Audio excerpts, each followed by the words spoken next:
Âme d'artiste, le podcast chill qui s'intéresse au tréfonds de ton âme et à la créativité.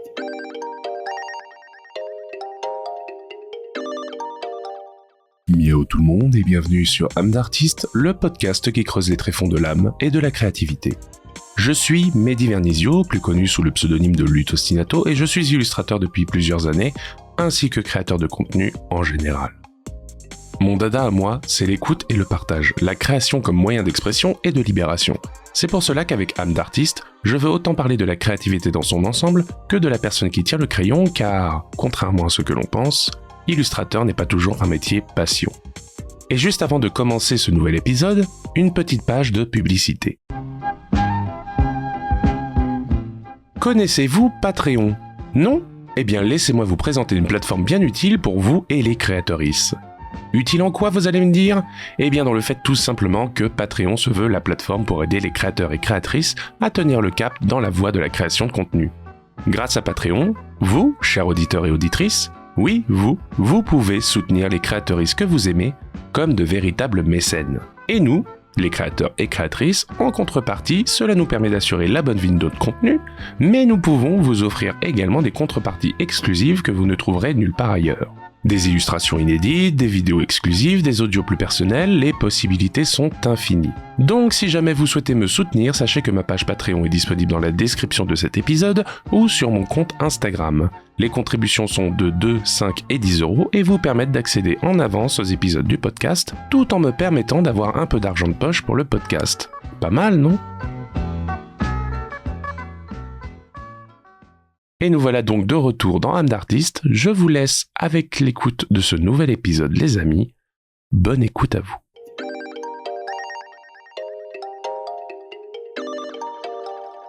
Si vous êtes artiste comme moi, il vous est déjà sans doute arrivé d'avoir au détour d'un regard sur votre travail ou bien d'entendre durant un repas de famille ce genre de choses. Oh, vous avez vraiment un don, hein. Bah oui, quoi, il faut un don pour le dessin. Regardez tel artiste, une telle qualité graphique, ce fort impact émotionnel. Cela ne peut être que ça, un don. En tout cas, moi, je serais pas capable de faire pareil. Ah, ce fameux sujet du don en dessin. Si on devait recevoir 1 € à chaque fois que l'on entend ça, nos déclarations URSSAF s'en porteraient à merveille. Eh bien mes amis, aujourd'hui, j'ai envie de vous parler de ce fameux don. Oui, aujourd'hui, on va casser une bonne fois pour toutes cette idée reçue. On va déjà essayer de comprendre d'où cela peut bien venir et ce que cela raconte de nous, pauvres humains. Ensuite, on va prendre notre meilleure massue pour défoncer les murs de cette croyance limitante qu'est le don en dessin. Et enfin, on va finir par crier haut et fort que l'art est ouvert à tous et peut être un outil d'une inclusivité incroyable.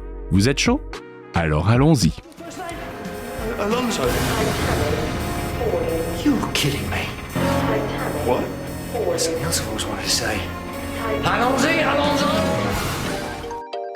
Mais d'où vient ce mythe ? D'où peut donc bien venir cette idée comme quoi les artistes qui réussissent ont forcément un don ? Pas que ceux qui réussissent d'ailleurs, il suffit que vous sachiez dessiner un petit peu et c'est comme si une lumière divine se posait sur vous pour ensuite vous classer dans la catégorie des gens supérieurs. Et encore mieux, si vous devenez connu et reconnu, que vos œuvres génèrent des sommes astronomiques de thunes, eh bien là c'est le saint des saints, vous devenez un génie.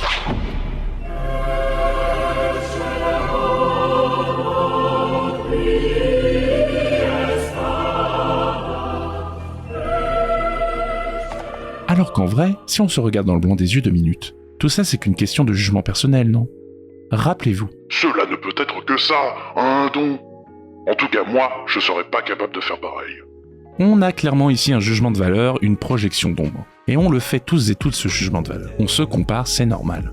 Là où ça devient dommageable, c'est quand on se compare tellement, même inconsciemment, que l'on n'ose plus du tout faire quoi que ce soit d'artistique, parce que l'on finit par croire qu'il faut de toute façon un don. Et même si se comparer aux autres en soi n'est pas mauvais, permettant ainsi de peut-être s'évaluer ou de s'inspirer du travail des autres, que cela en devienne au point de créer une croyance populaire limitante, eh ben cela me dérange un peu plus. Donc je vais le dire de suite, et nous y reviendrons dans le chapitre qui suit, mais non, savoir dessiner n'est en aucun cas un don, mais c'est du travail. Après, je peux comprendre. Lorsque le message est matraqué comme ça à tout va, au point que nos politiques, les médias et même nos proches pensent de cette manière, au point de glorifier seulement les meilleurs créatifs, parfois au rang de génie, sans pour autant regarder leur humanité la plus sincère en face et parfois la plus sombre, eh bien je peux comprendre que lorsque l'on entend ce type de message toute sa vie, on ne s'imagine pas pouvoir devenir soi-même un artiste. Parce qu'au fond, le terme d'artiste est connoté. Connoté dans le sens où lorsque l'on s'imagine un ou une artiste, on imagine quelqu'un dans une grande galerie à New York vendant un simple coup de pinceau des milliers de dollars.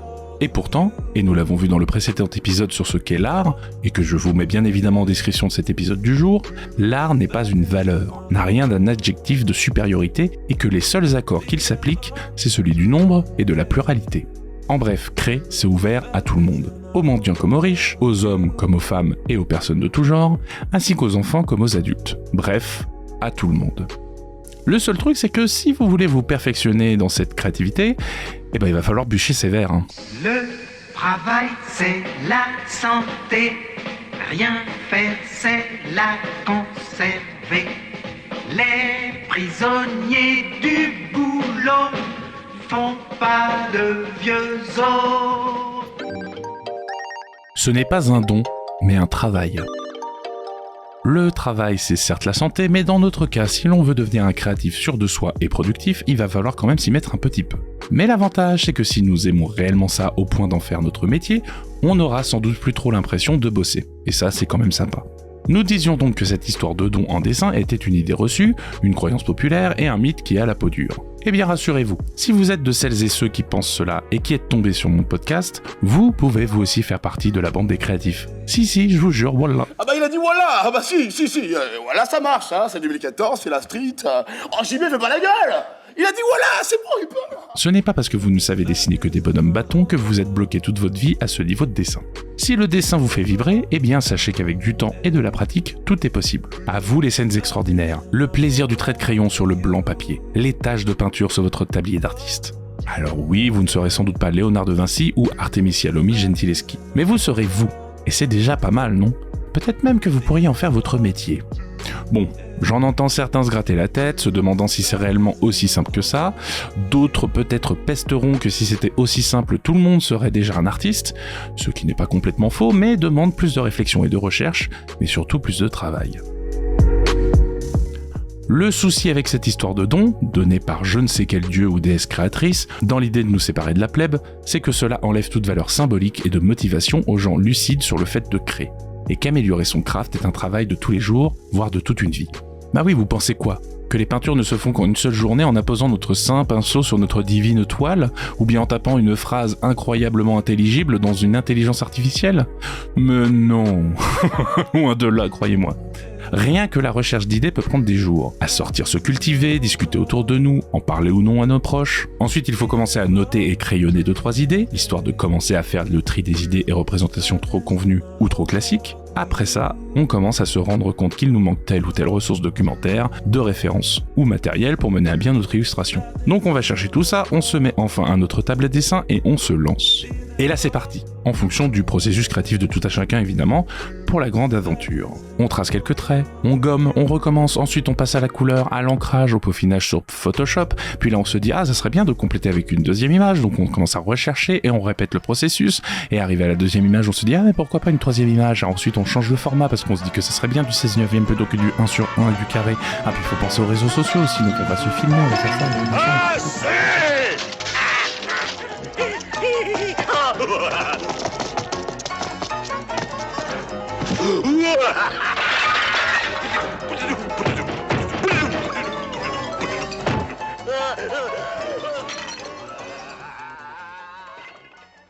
Vous saisissez l'idée ? Et là encore, je prends en exemple un cas où l'on sait où on va. Maintenant, imaginez quand c'est de l'impro totale ou bien que vous vous attaquez à un sujet que vous ne maîtrisez pas en dessin. Et ben là, paf, faut rajouter les heures de boulot et de recherche pour s'améliorer. Donc non, désolé, j'aimerais que ce soit aussi simple, mais la créativité n'est pas un don, mais c'est tout simplement un boulot. Et comme tout boulot, c'est avec la pratique, l'expérience et la curiosité de vouloir aller plus loin que l'on s'améliore et qu'on arrive à vous mettre des étoiles dans les yeux. Après, il est vrai que certaines personnes peuvent avoir des prédispositions dans tel ou tel domaine. On peut avoir plus de facilité à voir certains volumes, à créer de la perspective, à comprendre comment fonctionne l'anatomie humaine ou animale. Avoir des prédispositions, c'est possible, et on a tous et toutes des domaines où nous sommes plus à l'aise que le voisin quant à notre travail. Mais ces dispositions n'empêchent pas de complètement rater une illustration. Et tout bêtement, nous avons des prédispositions que nous n'employons pas du tout dans la vie quotidienne, ou qui ne nous ont pas orientés vers tel ou tel métier. Par exemple, j'ai un peu le sens du rythme personnellement. C'est pas pour autant que j'ai décidé d'être musicien. Je pratiquais la gratte plus jeune, mais sans plus. Et sans pour autant vouloir devenir une star de la musique. Bon, puisqu'il y a bien avec les prédispositions, c'est que même si on n'en a pas, cela ne nous empêche pas de travailler pour acquérir de nouvelles compétences. La perspective et les animaux sont un peu mes bêtes noires en illustration, et bien en travaillant quelques temps à croquer des animaux et des bâtiments, entendez par là que je ne mange pas littéralement du béton et des animaux, en travaillant un petit peu quelques temps à me renseigner sur comment fonctionne le corps de tel ou tel animal ou sur l'histoire de certains courants architecturaux, je finis par développer certaines compétences utiles pour mon travail. Et ces compétences, je peux les développer à mesure que je pratique mon art. Cela devient donc un cercle vertueux. Là où penser que c'est un cadeau divin ferme énormément de capacités que l'on pourrait se débloquer et baisse notre jugement personnel quant à l'échec face à certaines difficultés. En tout cas, ce que j'aime le plus avec la créativité, c'est que c'est loin d'être fermé au tout venant. Oh non, loin de là. Je dirais même que la créativité est une compétence que l'on peut tous et toutes obtenir, pour peu que l'on veille à s'y donner un minimum. La créativité est inclusive. La créativité est par essence inclusive. Oui, rien que ça. C'est ouvert à tous et toutes. On connaît et reconnaît autant d'hommes que de femmes dans le milieu artistique, même si l'on a oublié ou effacé la présence de certaines artistes. C'est possible de créer que vous soyez totalement valide ou bien avec des handicaps divers. Des personnes sans membres réussissent à peindre avec la bouche, c'est dire. Frank Frazetta par exemple est malheureusement devenu hémiplégique à la suite de nombreux accidents cardiaques. Il finira donc par apprendre à dessiner et à peindre de la main gauche tellement il ne pouvait plus se passer de dessiner. Matisse également, tellement affaibli à la fin de sa vie par un cancer, décida de continuer à créer en prenant des papiers colorés et des ciseaux pour créer ses fameux collages. Si vous êtes originaire de certains pays et ou que vous avez une couleur de peau tout autant spécifique, eh bien vous pouvez créer pour participer à plus de représentation des diversités. De même si votre genre, votre sexualité ou votre manière de penser, tout bêtement, vous semble avoir besoin de plus de représentativité. Aurélia Durand, par exemple, produit un nombre incalculable d'œuvres pour mettre plus en avant des personnes noires. Pour citer Sens Créatif, son travail est une joyeuse protestation faite de couleurs éclatantes pour mieux célébrer son héritage familial et ses origines africaines. C'est là où c'est cool la créativité et l'art. Certes, c'est du travail lorsqu'on veut en faire d'autres gagne-pain, mais si vous voulez simplement faire ça sur votre temps libre, par pur plaisir, c'est possible également. Et vous pouvez représenter ce que vous voulez, ce qui vous manque autour de vous, vos combats, vos plaisirs et vos émotions. Il n'y a aucune limite. Squidward, we don't need television. Not as long as we have our imagination. With imagination, I can be anything I want. A pirate. Arr. A football player. Hop. A starfish! Patrick, you're already a starfish. Et c'est pour ça que je trouve ça triste et limitant de dire que nous avons un don. C'est certes plaisant dans un sens de se dire que l'on est spécial, mais c'est tellement nous rentrer dans un carcan volontairement supérieur aux antipodes de ce qu'est l'art pour moi. La créativité et l'art n'ont pas besoin de se ranger dans une case supérieure. C'est une compétence populaire et accessible.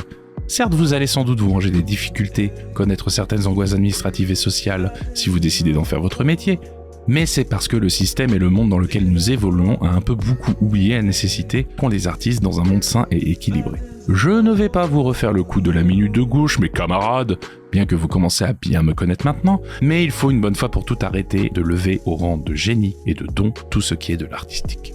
Ayons une approche plus saine et sereine, sans jugement personnel, sans projection d'ombre, et voyons la créativité comme une porte d'entrée plutôt qu'un objet rare sous verre.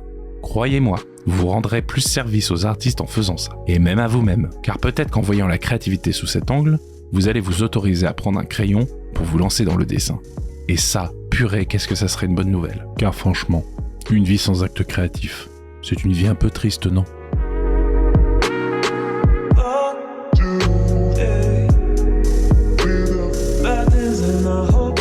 Cet épisode était plus court que les autres dû à son sujet, mais il me tenait à cœur de vous parler de ce fameux don qu'on entend souvent dans nos oreilles dès que l'on tient un crayon. Il me tenait à cœur également de vous faire passer le message que l'on peut se lancer n'importe quand dans la créativité et que peu importe le niveau de rendu, du moment que vous kiffez et que vous vous autorisez des moments créatifs, c'est nickel. Si cela devient votre nouvel objectif professionnel, naturellement vous irez vers plus de pratiques afin de peaufiner votre art et vos contacts. En tout cas, créez, autorisez-vous ça. Même si vous ne faites que des bonhommes bâtons, dites-vous qu'à force d'en faire, vous serez le ou la maîtresse des bonhommes bâtons et qu'on vous reconnaîtra peut-être même pour ça. N'ayez pas peur de vous et des autres, soyez créatifs. Cela ne peut vous faire que du bien.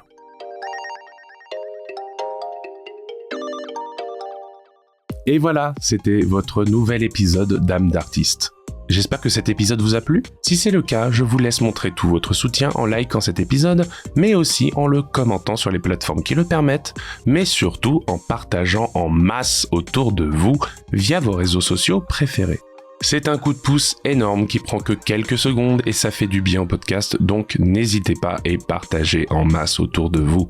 Et si jamais vous voulez vous tenir au courant des prochains épisodes et de l'actualité du podcast, je vous laisse me rejoindre sur Instagram via âme-d'artiste-podcast.